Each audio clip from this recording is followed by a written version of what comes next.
गुरुर्देवो महेश्वर गुरुर्साक्षात् परब्रह्म तस्मै श्री गुरवे नमः। नाय वासुदेवाय हरये परमात्मने प्रणतक्लेशनाशाय गोविन्दाय नमो नमः। कृष्णाय वासुदेवाय देवकी नन्दनाय च नन्दगोपकुमाराय गोविन्दाय नमो नमः। वसुदेवं सुतं देवं कंसचाणूरमर्दनम् देवकी परमानन्दम् कृष्णं वन्दे जगत्।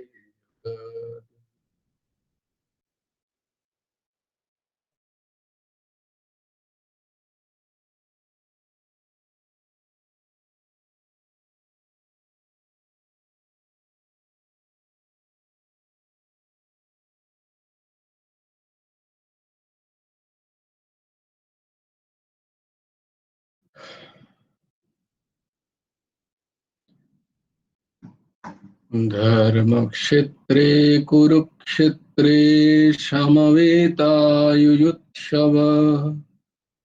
मामकाः पाण्डवाश्चैव किम् अकुर्वत सञ्जय। यत्र योगेश्वरः कृष्णो यत्र पार्थो धनुर्धरः तत्र श्रीर्विजयो भूतिर्ध्रुवा नीतिर्मतिर्मम। यदा यदा हि धर्मस्य ग्लानिर्भवति भारत अभ्युत्थानमधर्मस्य तदात्मानं सृजाम्यहम्। परित्राणाय साधूनां विनाशाय च दुष्कृताम् धर्म संस्थापनार्थाय संभवामि युगे युगे। कर्मण्येवाधिकारस्ते मा फलेषु कदाचन मा कर्मफलहेतुर्भुः मा ते सङ्गस्तु कर्म योगस्थः कुरु कर्माणि सङ्गं त्यक्ता धनञ्जय सिद्ध्या सिद्धौ समो भूत्वा समत्वं योग उच्यते। विहाय कामान्यः सर्वान् पुमांश्चरति निःस्पृहः निर्ममो निरहङ्कार स शान्तिम् अधिगच्छति। त्वमेव शरणं गच्छ सर्वभावेन भारत तत्प्रसादात् परां शान्तिं स्थानं प्राप्स्यसि शाश्वतम्।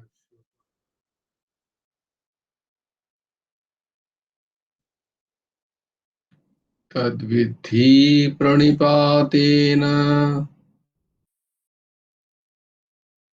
परिप्रश्नेन सेवया उपदेक्ष्यन्ति ते ज्ञानं ज्ञानिनः तत्त्वदर्शिनः। श्रद्धावान् लभते ज्ञानं तत्परः संयतीन्द्रियः ज्ञानं लब्धा परां शान्तिम् अचिरेणाधिगच्छति कार्पणदोषोऽपहतो स्वभावो पृच्छामि त्वां धर्मसम्मूढचेताः यश्रेयसन्निश्चितं ब्रूहि तन्मे शिष्यस्तेऽहं शाधिमां त्वां प्रपन्नम् सर्वधर्मान् परित्यज्य मामेकं शरणं व्रज अहं त्वां सर्वपापेभ्यो मोक्षयिष्यामि मा শুচः। আমরা ছিলাম শ্রীমদ্ ভগবদ গীতার সপ্তম অধ্যায়ের ২৬ নম্বর শ্লোক কালকে আমরা করেছি। আজকে আমরা ২৭ নম্বর শ্লোক দেখব। নাও তোমরা আমার সাথে সাথে উচ্চারণ করো। ইচ্ছা দ্বেষ সমত্বেন দ্বন্দ্বমোহেন ভারত সর্বভূতানি সম্মোহম सर्गे यान्ति परन्तप। इच्छाद्वेष समुत्थेन द्वन्द्वमोहेन भारत सर्वभूतानि सम्मोहं सर्गे यान्ति परन्तप। हे भारत, हे अर्जुन,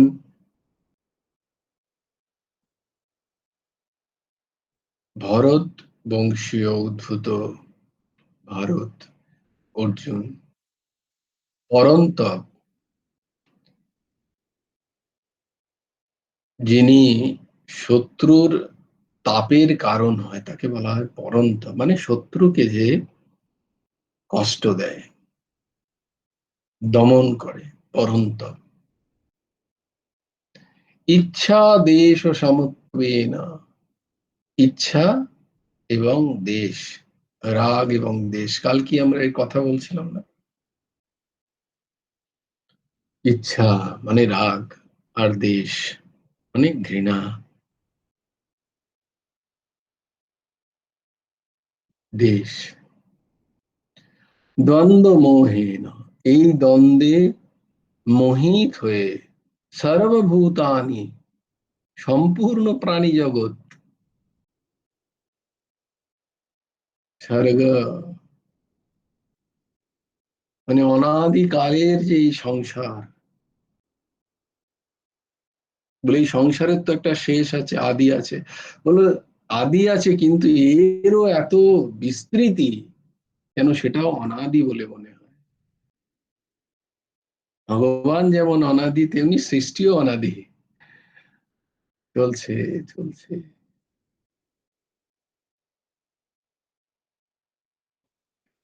সম্মোহন,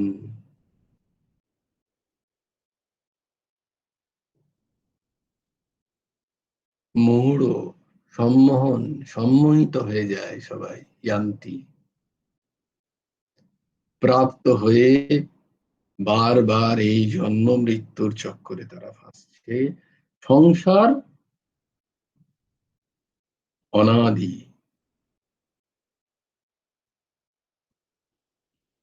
তো বলছেন, গুরুদেব বলছেন যে ইচ্ছা দেশ ও সমত্বেন, ইচ্ছা দেশ, যার মধ্যে যত দেহভাব আছে,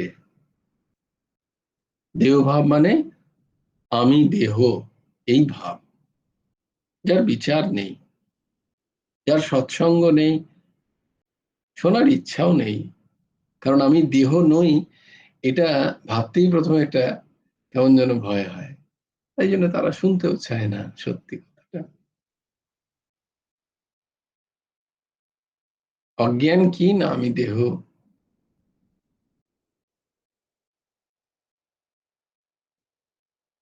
এর থেকে যার যতটা এই ভাব আছে, তার তত ইচ্ছা এবং দেশ আছে, তার ততটা ইচ্ছা আছে,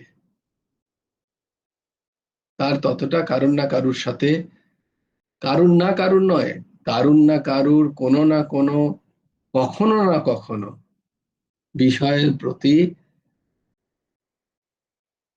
অ্যাটাচমেন্ট, আসক্তি বেশি।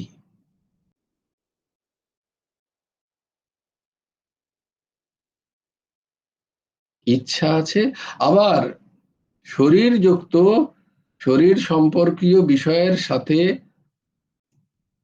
কেউ বা কোনো বিষয় বা কখনো যদি তার প্রতিকূলে আচরণ পাই আমরা, তার প্রতি আমাদের দ্বেষ তৈরি হয়, ঘৃণা তৈরি হয়।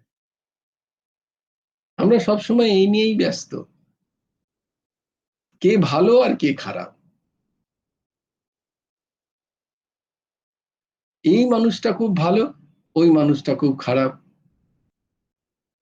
এই নিয়েই ব্যস্ত আমরা। এই বস্তুটা ভালো, ওই বস্তুটা খারাপ, ওই সময়টা ভালো, এই সময়টা খারাপ। দেখো, সব সময় এই দ্বন্দ্বের মধ্যে আমাদের চিন্তন চলছে। আমি ভালো, সে খারাপ, আমারটা ভালো, ওরটা খারাপ, বা ওরটা ভালো, আমারটা খারাপ, এটাও আছে। দ্বন্দ্বে আবার এরকমও হয়, আহা ওর কত ভালো, ওর এত ভালো জিনিস আছে, আমার নেই। ইচ্ছা দ্বেষ, ও এত ভালো দেখতে, আমি নই, ও এত ভালো বুদ্ধিমান, আমি নই, ওর গাড়ি বাড়ি আছে, আমার নেই। এই দুটো জিনিস, এক তো আমার আছে ওর নেই, আবার ওর আছে আমার নেই। কোনো না কোনো ভাবে, কোনো না কোনো দ্বন্দ্বে আমরা ফেঁসে আছি। হুম, এটা হচ্ছে ইচ্ছাদেশ।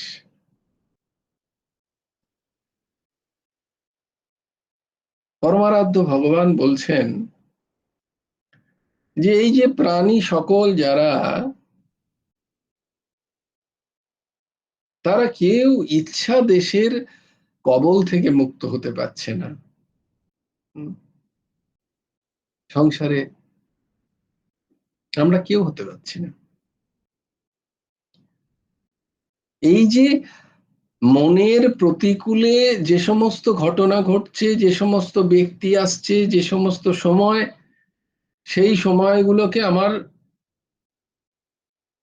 বা সেই সব বিষয়গুলোকে আমার মনের মধ্যে একটা ঘৃণার ভাব তৈরি করে রেখেছে। আর যারা আমার অনুকূলে, আমার মনের অনুকূলে, সেগুলোর প্রতি আমার একটা ভালোবাসা আছে, আমরা যেটাকে ভালোবাসা বলি। আমার ভালো লাগে, ওই মানুষটাকে আমার ভালো লাগে, ওই জায়গাটা যেতে আমার ভালো লাগে, এই সময়টা আমার খুব ভালো লাগে।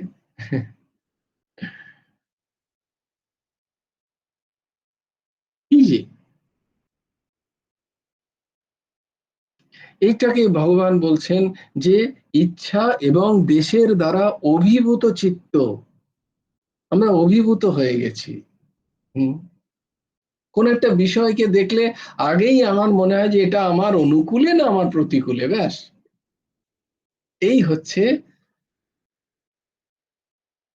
বারংবার এই স্বর্গে সংসার, স্বর্গ মানে দন্তস্বয় বয় না, দন্তস্ব বয়।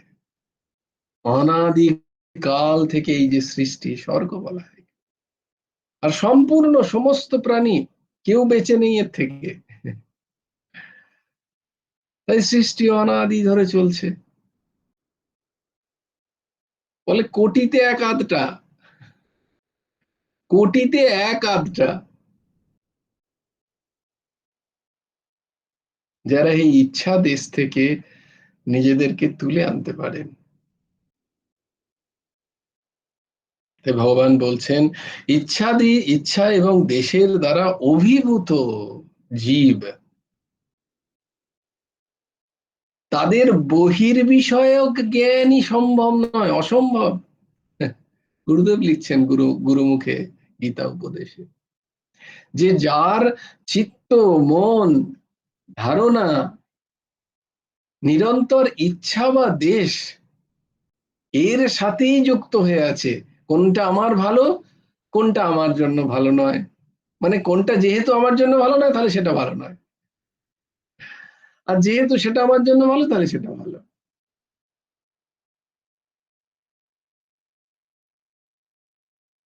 বলে এইরকম যাদের চিত্ত অভিভূত হয়ে আছে, তাদের তো বহির বিষয়ক, বাইরের যে সমস্ত বাইরের যা দেখছি আমি, সেই বিষয়েই যদি জ্ঞান তাকে দিতে হয়, সে এতই মূঢ়, এতই অজ্ঞানী যে সেটাকেই সে বিশ্বাস করবে না। বহির বিষয়ক জ্ঞানই তার তার পক্ষে ঠিক ঠিক ধারণ করা সম্ভব নয়। তো তাকে যদি আত্মবিষয়ক জ্ঞানের কথা বলা হয়, তাহলে তার ধারণ করার ক্ষমতা কোথায়? সে ধারণ করবে কি করে? ভগবান লিখছেন যে সে বহির্বিষয়ক জ্ঞানই তার পক্ষে অসম্ভব, আত্মবিষয়ক জ্ঞানের আর কথা কি? সে আত্মবিষয়ক জ্ঞান ধারণ করবে কি করে? তার তো ঠিক ঠিক বাইরের জগৎ সম্বন্ধেই জ্ঞান নেই, কোনটা ঠিক কোনটা বেঠিক। তাকে আত্মবিষয়ক জ্ঞান কি করে দেওয়া যায়? যা শ্রীমদ ভগবত গীতার মূল প্রতিপাদ্য, যা আমরা পড়াশোনা করছি, যা আমরা জানার চেষ্টা করছি। তাই প্রথমে ভূমিকা তৈরি করতে গেলে, অধিকার তৈরি করতে গেলে, এই প্রস্থানত্রয়কে যদি খানিকটা ধারণ করতে হয়, তাহলে নিজেদের একটা অধিকার তৈরি করতে হবে। তো নিজেদেরকে তো প্রমাণ করতে হবে যে আমি এই ক্লাসে গিয়ে পড়াশোনা করার যোগ্য। সেই ক্লাসটা কি, সেটা উত্তীর্ণ করার পরীক্ষাটা কি, না যতটা পারা যায় নিজেদের দেহভাবকে কমিয়ে ইচ্ছা এবং দেশের এই কবল থেকে নিজেদের চিন্তা চেতনাকে যতটা দূরে সরিয়ে রাখা যায় তার চেষ্টা।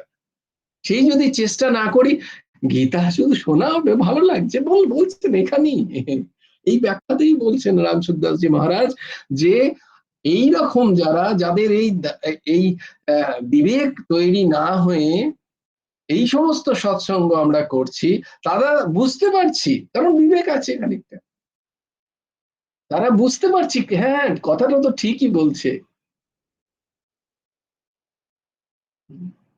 তাদের হয়তো খানিকটা কখনো না কখনো একটু একটু মননও হয়ে যাচ্ছে,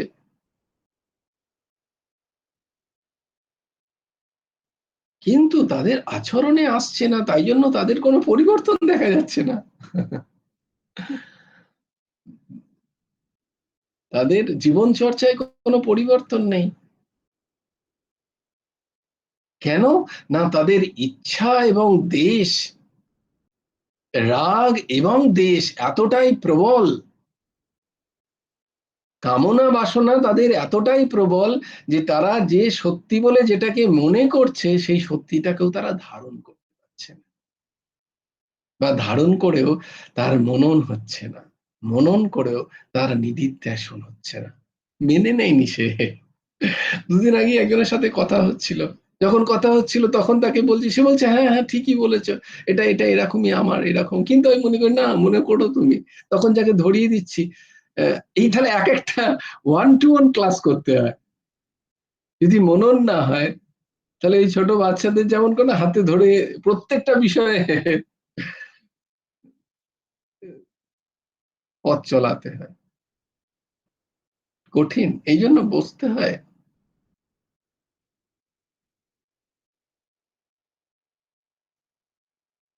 আমাদের হচ্ছে কি, যে আমরা শ্রবণ করছি, তারপরে আর শোনার প্রয়োজন হচ্ছে না আমাদের। সারাদিন আমার সময় নেই শোনার। প্রায় 200-250 বোধহয় আমাদের ক্লাস হয়ে গেল, কেউ কি আমরা রিপিট করি কোনো ক্লাস কখনো? দেখো এভরিবডি সেইং নো। তাহলে কি করে হবে? তাহলে তো পরীক্ষা আমরা ফেল করব। পরীক্ষা এটা নয়, এখানে আমি তোমাদেরকে জিজ্ঞেস করছি বা এই ক্লাসে কে জিজ্ঞেস, এটা এটা এক্সামই নয়। এক্সাম তো তোমার জীবন, পরীক্ষার ক্ষেত্র তো তোমার জীবন। এই যে জ্ঞান, সেই জ্ঞান ঠিক ঠিক ভাবে আমি গ্রহণ করতে পারছি কিনা, ধারণ করতে পারছি কিনা, সেটা তো পরীক্ষা হবে তোমার জীবনের ক্ষেত্রে, জীবনের ঘটনায়। সেইটার পরীক্ষার জায়গা। সেখানে তো আমি ফেল করছি বারবার, কেন? কারণ মনন নেই, নিদিধ্যাসন নেই, নিরন্তর সেই কথাকে সৎসঙ্গ নেই, সেটাকে আওড়ানো নেই। তাই বারংবার আমি পরীক্ষায় ফেল করে যাচ্ছি, উত্তীর্ণ হচ্ছে না আমার ক্লাস। দেখো, এটা সবার আমি বলছি না, আমার তো, তোমাদের নিজেদের মন দেখো, যে আজ থেকে 1.5 বছর 2 বছর প্রায় ক্লাস হয়ে গেল, যে রাগদ্বেষ আগে ছিল এখনো কি ঠিক সেই একই রাগদ্বেষ আছে আমার? এটা নিজেদের বিচার বিষয়, মনের মনের বিচার্য বিষয়। এখনো কি আমি কোনো কাউকে দেখলেই মনে করি যে এ ভালো এ খারাপ, বা কেউ আমাকে কিছু বাজে বললে আমি কি তার সাথে রাগ, আমার যে ক্রোধ হয় সেটা কি আমার কমছে, আমি কি দেখিয়ে ফেলছি, বা আমি অনেকক্ষণ ধরে ধরে রাখছি? আমার নিজের স্থিতি কি? এগুলো বিচার্য বিষয়, এইটা করতে হবে।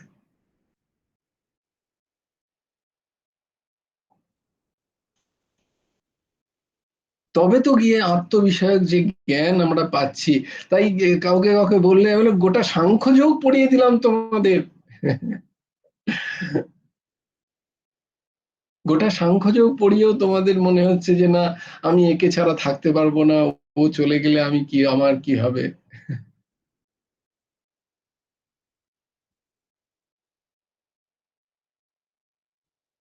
তো ভগবান বলছেন যে যারা ইচ্ছা দেশাদির দ্বারা অভিভূত,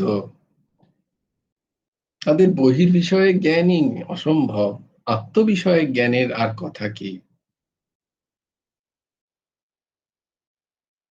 যখনই স্থূলদের উৎপত্তি হয়, আমাদের বহির্বিষয়ক তথাকথিত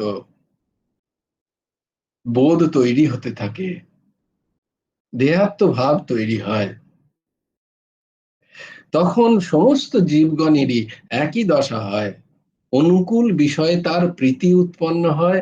অনুকূল মানে তার দেহের অনুকূল, তার মনের অনুকূল, তার চিত্তের অনুকূল, তার পরিস্থিতির অনুকূল।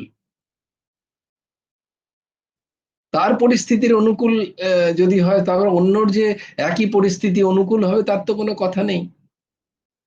যেমন ধরো যে মাটির কুমোরের কাজ করে, তার কাছে বৃষ্টিটা খুব একটা অনুকূল পরিস্থিতি নয়, কিন্তু যে যিনি চাষী, তার কাছে কিন্তু বৃষ্টি অনুকূল পরিস্থিতি। দেখো, দুজনের পরিস্থিতি অনুযায়ী একই বিষয়টা দুজনের কাছে দুরকম।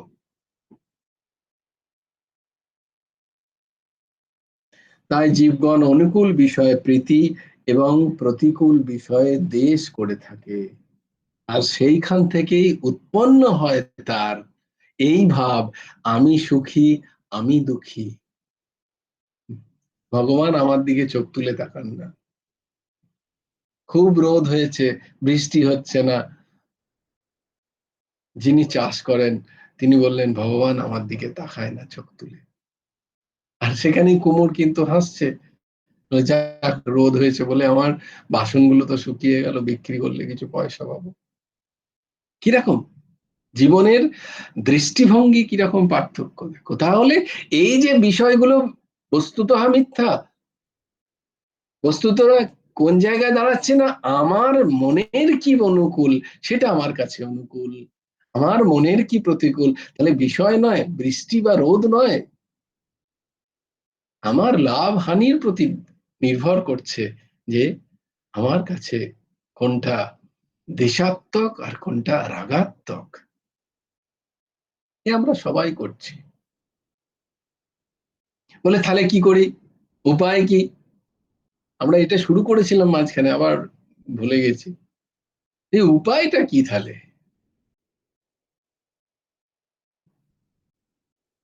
রাগ আর দেশ তো আসছেই আমার জীবনে, এর থেকে উপায় কি? উপায়টা হচ্ছে চেনা, রাগ আর দেশের কারণগুলোকে চিনে নেওয়া, চিনে রাগাত্মক স্থিতিতে, অনুকূল স্থিতিতে শান্ত থাকা, আর দেশাত্মক স্থিতিতে যখন প্রতিকূলে পরিবেশ আসবে তখন সহ্য করা। হ্যাঁ, সহ্য করা। যখন প্রতিকূল পরিস্থিতি, তখন খুব রাগ হয়, ক্রোধ হয়, সেগুলোর বহিঃপ্রকাশ করো না, সহ্য করো। প্রচন্ড ক্রোধ হচ্ছে কারণ সে আমার মনের প্রতিকূলে কাজ করেছে, আমি যেটা চাইনি সেইটা করেছে। তখন উপায় কি? চুপচাপ সহ্য করা। চুপচাপ না সহ্য করলে আরেকটা উপায় আছে, নাম করতে করতে সহ্য করা, কিন্তু সহ্য করা। সহ্য করতে করতে, এইটাই উপায়।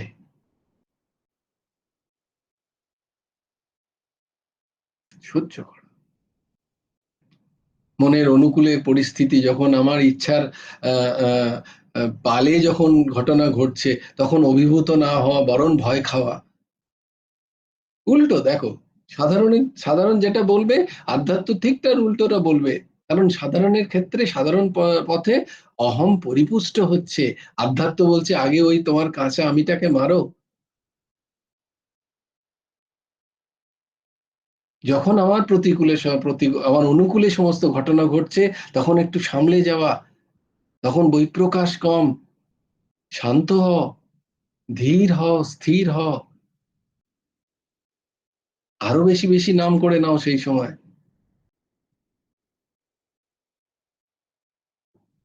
আর যখন আমি যেটা চাই না সেরকম ঘটছে জীবনে, তখন সহ্য করো। এটা হলো বলে আহ, আবার আমি বদলা নিতে চললাম, সময়ের সাথে, ব্যক্তির সাথে, বস্তুর সাথে। না না, সহলো থোড়া সা। এটাই একমাত্র উপায়। যদি এই দ্বন্দ্ব থেকে, ইচ্ছা এবং দেশ, রাগ এবং দেশ, এই দ্বন্দ্ব থেকে যদি বেরোতে হয়, বেরিয়ে যদি তোমরা নিজেরাই বুঝবে, যদি এটা এটা এটা অনুভব করো, যদি এটাকে ফলো করো, যদি এই এই বিষয়টাকে করতে পারো, তাহলেই আত্মবিষয়ক যে সমস্ত জ্ঞান, সেগুলোকে ধারণ করতে পারবে, সেগুলোকে বুঝতে পারবে, সেগুলোকে খানিকটা মনে হবে যে হ্যাঁ ওটা প্র্যাকটিক্যাল, নাহলে ওটা ইমপ্র্যাকটিক্যাল মনে হবে। মনে হবে যে না না, ওগুলো তো এমনি শাস্ত্রের কথা, ওগুলো ঠিক ফলো করা যায়। হুম, হুম। তাই আমরা বলি ঠিক উল্টো। ও, বাস্তবে কি এগুলো অনুসরণ করা যায়? বেশিরভাগই বলি। বলি কি বলি না?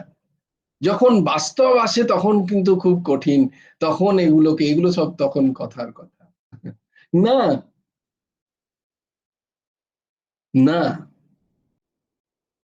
তুমি ফেল করলে, এইটাকে স্বীকার করো। লজিক দিয়ে নিজেকে পাস করানোর চেষ্টা করো না, পাস করতে পারবে না।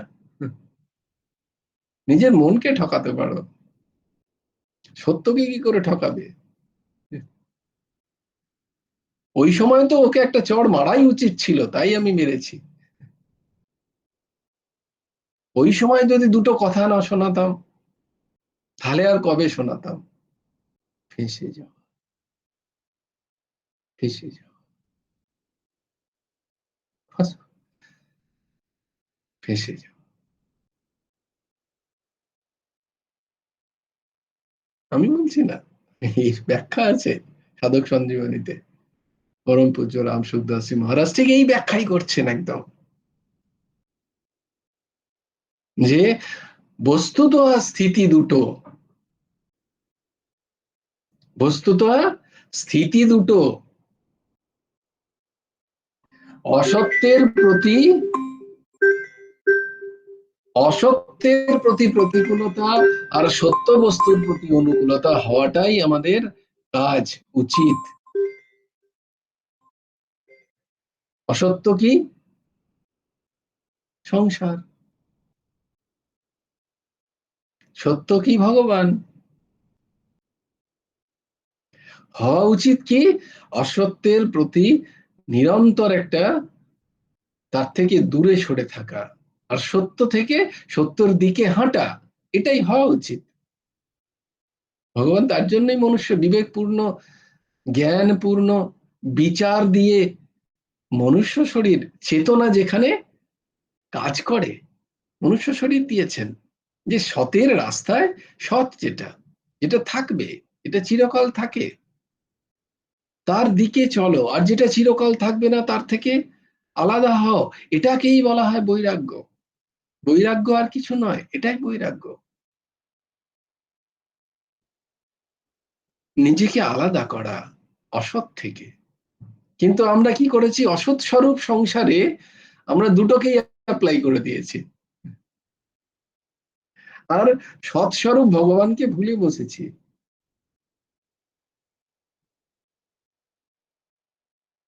সৎস্বরূপ ভগবান দিনের 24 ঘন্টায় খুব বেশি হলে 1-8 ঘন্টা, বাকি নিরন্তর অসতের চর্চা হচ্ছে। আর সৎস্বরূপ আহ, হয়ে আমার দিনচর্যা হবে, আমার জীবন হবে, আমার চেতনা তৈরি হবে, তা কি করে হয়?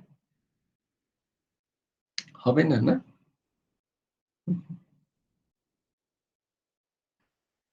তাই ভগবান বলছেন এটা বিপর্যয় জ্ঞান। এই জ্ঞানকে কি বলছেন? না, বিপর্যয় জ্ঞান। এই আমার অনুকূলে, ও আমার প্রতিকূলে, এই বস্তু অনুকূলে, এই বিষয় আমার প্রতিকূলে, এগুলো বিপর্যয় জ্ঞান বলছেন। বলে এগুলো দ্বারা তোমার বিপর্যয় হবে। বিপর্যয়ের ইংরেজি কি অ্যাক্সিডেন্ট হতে পারে কি? বিপর্যয় কি বলবো? হানি, তন্মহৎ ছিদ্রম, সা ভ্রান্তি, বিপর্যয়, সা চ বিক্রিয়া, বিপর্যয়। বিপর্যয় হচ্ছে আমাদের, বারংবার বিপর্যয় হচ্ছে। আর সেই বিপর্যয়ের ভয়েই আমরা ভীত। কিন্তু কিন্তু সেই বিপর্যয় থেকে কি করে বাঁচতে হবে, তার জন্য কোনো রাস্তা আমরা নিই না, স্টেপস। তুমি কি বিপর্যয় থেকে বাঁচার কোনো চেষ্টা করছো? বলে হ্যাঁ হ্যাঁ, আমি তো ঘর বানিয়েছি, ঘরে ছাদ আছে, বিপর্যয় থেকে বাঁচার জন্য। আমি বিপর্যয় থেকে বাঁচার জন্য আমার সদর 10টা তালা লাগিয়েছি, বিপর্যয় থেকে বাঁচার জন্য। অনেক কিছু করি আমি বিপর্যয় থেকে। তো ভগবান বলছেন এগুলো বিপর্যয় জ্ঞান। এই যে ইচ্ছা দেশাদির যে জ্ঞান, সেগুলো বিপর্যয় পূর্ণ জ্ঞান। এর থেকে বাঁচতে হবে। এর থেকে বাঁচার উপায় ভগবানের সাথে অনুকূলতা, অনুকূল বুদ্ধি, ভগবত সম্বন্ধীয় বিষয়, ভাগবত সম্বন্ধীয় বিষয়, এছাড়া আর কোনো অনুকূল নেই এ জগতে। এই বিষয়গুলোতে অনুকূলতা। আর এই বিষয়গুলোতে যা যা বাধা উৎপন্ন করছে, তার সবেতে প্রতিকূলতা, তা সবেতে। মানসিক, বাইরে নয়। কারণ তৈরি তো মনটাকে করতে হবে। হেরে তো মন যাচ্ছে বারবার, পিছলে যাচ্ছে তো মন। আধ্যাত্মিক রাস্তার, খরা রাস্তায় পৌঁছতে গিয়ে বারবার পিছলে হেরে যাচ্ছে কে? মন।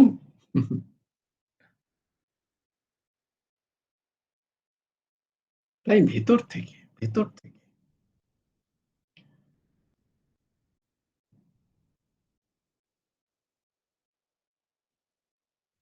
যাকে প্রিয় न राम बैदेही, যাকে প্রিয় न राम बैदेही, ত্যাজো তাকে কোটি বৈরিশম, যদ্যপি পরম সন্ন্যায়ী। যে তাকে ত্যাগ করো, যদ্যপি সে অত্যন্ত স্নেহ, যে বস্তু, যে ব্যক্তি, যে সময়ের কারণে তোমার যতই সেটা অনুকূল মনে হয় না কেন, সে যদি তোমার ভজন থেকে তোমাকে বিরত করছে, তাহলে তাকে ত্যাগ করতে হবে ভেতর থেকে।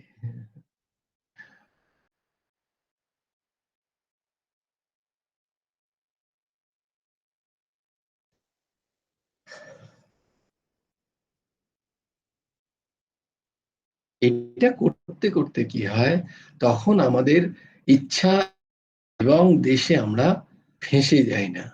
আমাদের যখন আমাদের কোনো অনুকূলে ঘটনা ঘটে, আমরা সেটাতে অভিভূত হয়ে যাই না। আর আমাদের যখন মনের কোনো প্রতিকূলে ঘটনা ঘটে, আমরা তার প্রতি ক্রোধিত হয়ে যাই না। আমার ক্রোধ আসে না, আমার সহ্য করার ক্ষমতা হয় তখন। তখন সেখানে আমি শান্ত থাকতে পারি। সেই সমস্ত পরিস্থিতিতেও ভগবান নাম আমার চিত্তে থাকে। এই এইটা হয়, এইটা হয়। তখন আর বিপর্যয় হয় না, এবং সেগুলোকে দেখা যায়, হ্যাঁ, এগুলোই সত্যি, এগুলোরই অবস্থান আছে, এগুলো তখন উপলব্ধি হয়। এইটা ভগবান এটাই বলছেন এই শ্লোকে। কি ছিল শ্লোকটা একবার বলে দিই। ও রমাদি তো আজকাল জয়েনই করছে না। রমাদি বলতে একবার শ্লোকটা ভাই বলে দিও শেষের দিকে। তো ইচ্ছাদেশ সামর্থ্যেন দ্বন্দ্ব মোহীন ভারত, এই দ্বন্দ্বেই আমরা মোহিত হয়ে আছি। সর্বভূতানি সম্মোহম, এই যে দ্বন্দ্বই আমাদেরকে সম্মোহিত করে রেখেছে, যেমন জাদুকররা সম্মোহন করে, সেই রকম এই যে দ্বন্দ্বই, কোনটা ভালো কোনটা খারাপ, কোনটা ঠিক কোনটা বেঠিক, সর্বভূতানি সম্মোহম স্বর্গে ইয়ান্তি পরম, হে পরন্তপ, অনুকূল বিষয়ে ইচ্ছা, প্রতিকূল বিষয়ে দেশ, এই সব ভাবনাই আমাদেরকে মোহিত করে রেখেছে। जय जय श्री राधे, जय जय श्री राधे, जय जय श्री राधे। हरि বল, হরি বল, হরি হরি বল। জয় গুরুদেব, জয় গুরুদেব, জয় গুরুদেব, জয় জয় পরমংশ ঠাকুর শ্রী শ্রী হেমন্ত দেব জিউ।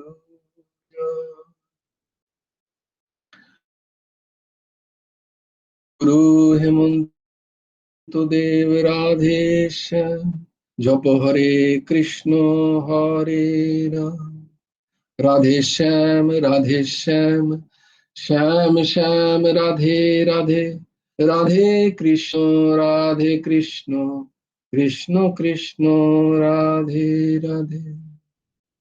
জয় গুরু রাধে শ্যাম। শ্রী গুরার্পণমস্তু, শ্রী হেমন্ত দেবার্পণমস্তু। জয় গুরু রাধে শ্যাম। সবাই ভালো থেকো।